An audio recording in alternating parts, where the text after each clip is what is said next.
An additional challenge you've had this year is a lack of supply of adequate fertilizers.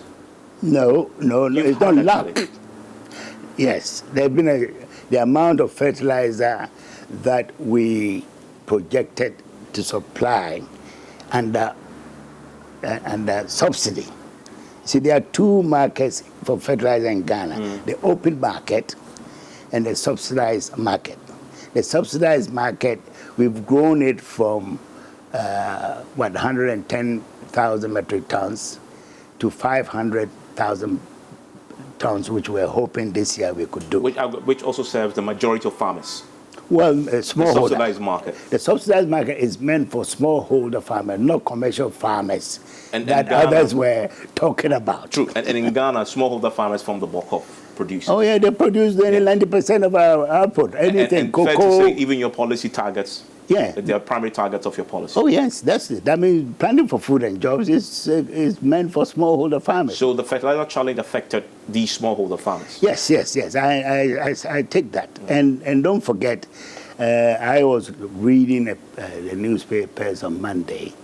In the UK, Yara, which is one of the biggest producers, are closing down their plants. Why? Because there is not sufficient natural gas.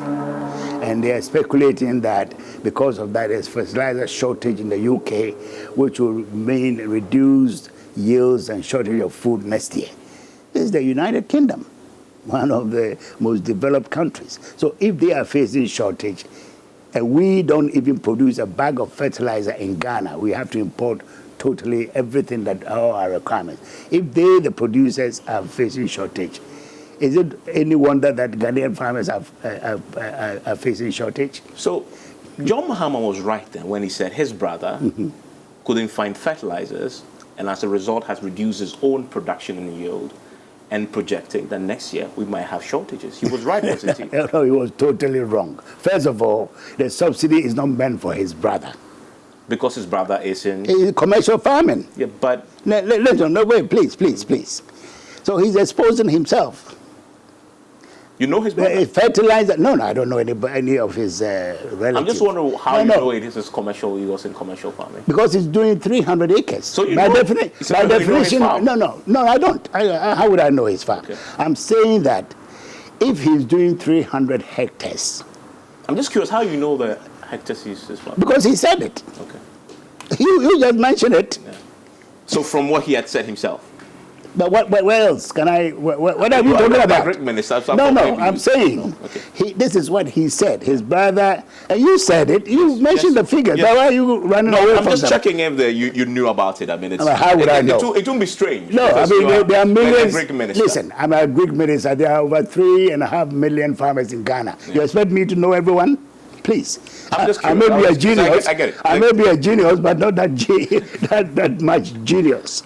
I don't know. So your argument fundamentally, he doesn't qualify for the... No, to start with, the subsidy is meant for farmers with 2-3 acres, that's all, which is the bulk of smallholders. Not for 300 acres, for goodness sake. So he has actually scrounged on the poor farmers to start with, if he was able to do 300 with subsidized fertilizer. So what I'm saying is that what Mr. Mahama is saying cannot be true. It cannot be. In any case, we are talking about millions and millions of farmers. You understand? For him to make that conclusion from one observation, it means that when it comes to statistics, he has absolutely no clue. But Dr. That he can make a judgment based on the performance of one farmer. But Dr. Afriyie, to be fair to him, you said that yes, smallholder farmers had struggled to access fertilizer than they normally would this year. For the last 4 years. This is the first time. So it's factual to say, even if he was talking in general terms, that this year the smallholder farmers who form the bulk of the farmers in this country have had a challenge with fertilizers, which will affect No, of course. No, look, I mean, nobody can deny it. I will be the first. So in that context, he was right. No, but he shouldn't go and talk about his siblings and 300 acres to 80 acres. He shouldn't. It's just like him coming to Parliament when I was a member of Parliament, putting 4 people in the balcony of the Parliament and saying evidence-based, 4 observations. I mean, you don't do that. Although we are talking politics, but Ghanaians are more intelligent than that. That your brother, my sibling, is doing 300 and is done 80, and therefore there will be shortage of food. What kind of logic is that?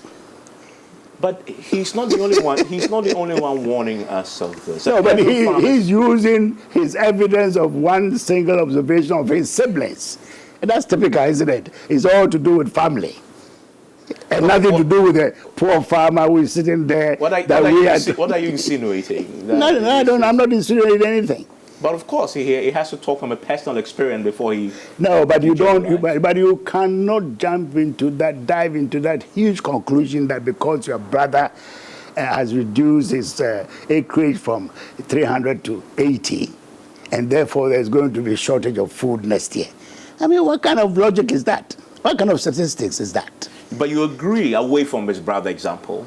No, but you brought it, so I want to take him on this. On his brother example. Yes. Is that how to rule? Is that how to make public policy based on one observation? But that observation is rooted in the fact of the. I'm saying that he's not even qualified to benefit from that policy because he's a commercial farmer. He's a commercial farmer. He should be able to go to the bank and raise money to buy fertilizers if he wishes, but not to scrounge on the taxpayers' subsidy to poor farmers. That's what I'm saying. So no commercial farmer is to benefit from the. It's not supposed to benefit. If they are doing that, then they are scrounging. Is that illegal? No. What is illegal? So it's not. I mean, so that is not wrong. Is it wrong? You are doing 300 acres. Do you know how many acres? Do you know what kind of revenue you can raise from 300 acres of maize or soya and so on? And the small farmer who is just eking out a living with 2-3 acres, the government is going to help him, and you go and take that food from the mouth of the poor person. And he's proud to make a case out of that and come to the ridiculous conclusion that there will be shortage of food next year. But there can't be anything wrong with the commercial farmer benefiting from government supplied. Of course not. There can't be anything wrong. No, but I'm saying that we don't have all the money for everybody. That's why we chose strategically that we focus on the smallholder. Yes. There's a reason why we chose the smallholder as the target of government policy. But that doesn't mean that if you're a commercial farmer, you can't also benefit. Why should you benefit? But that's not government policy. That what? It's government policy that only smallholder farmers benefit from fertilizer. Only. Yeah, of course. But then if that's the case, if largeholder farmers are benefiting, as this... They are not supposed to benefit, please. This is the point I'm making. The policy is meant for smallholders, not for large commercial farmers like Mr. Mahama's sibling. But it's the government that supplies it. You can't blame him for getting it. Your people gave it to the largeholder farmers. It's very unethical.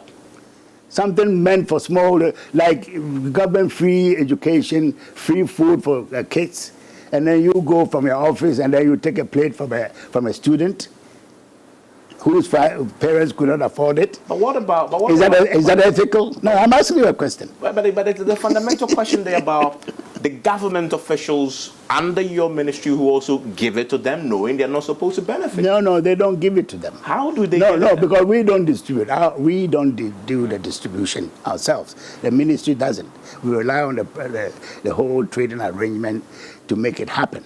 We haven't perfected the act because ideally we should get all the smallholder farmers on a database and then load them up on their phone or something to be able to do that, to exclude that. And this is what we are doing this year. To improve the system, we want to register all smallholder farmers, and we've started a program where they are on there, and we load the number of bags of fertilizer, value equivalent, they go there, and then they release it, and the transaction is completed. So that's an admission that there's a loophole. Of course. In the system. That's the point. That you are responsible for. No. How would I be responsible for? You're supposed to make sure there's no loophole. No. Listen, you make policy. You make policy. People find a way around policy all the time. That's why there are criminals in this world. Otherwise, the law is there, and you are saying they shouldn't break the law. And if they break the law, is the fault of the government?